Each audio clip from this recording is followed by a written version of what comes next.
సాటి జీవి ఆకలితో అలమటిస్తుంటే అది తమ జాతికి చెందినది కాదని తెలిసినా ఆకలి తీర్చడమే లక్ష్యంగా ఓ శునకం మేకపిల్ల ఆకలి తీర్చింది.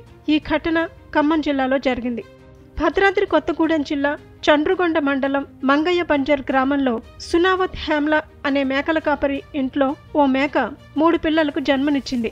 అతని పెంపుడు శునకం కూడా ఇటీవలే పిల్లలకు జన్మనిచ్చింది. హేమ్లా తన మేకలను రోజు మేతకు తోలుకుపోయేటప్పుడు ఈ శునకాన్ని మేకలకు కాపలాగా తోడు తీసుకెళ్తుంటాడు. అలా మేకలతో ఈ శునకానికి స్నేహం కుదిరింది. ఈ శునకం రోజు మేకలతో పాటు మేతకు వెళ్లి వాటికి రక్షణగా ఉంటుంది. ఈ క్రమంలోనే ఓ మేక పిల్లలకు జన్మనిచ్చింది. మేక తన పిల్లలకు సరిపోను పాలు అందించలేకపోతుంది. అది ఆ మేకల కాపరి గమనించలేదు. కానీ ఎప్పుడూ మేకల వెంటే ఉండే శునకం అది పసిగట్టింది. మేకపిల్లలు ఆకలితో అలమటిస్తుంటే వాటికి శునకం పాలిచ్చింది. మేకపిల్ల కూడా తన తల్లి దగ్గర తాగినంత స్వతంత్రంగా శునకం దగ్గర పాలు తాగడం చూసి అందరూ ఆశ్చర్యపోయారు.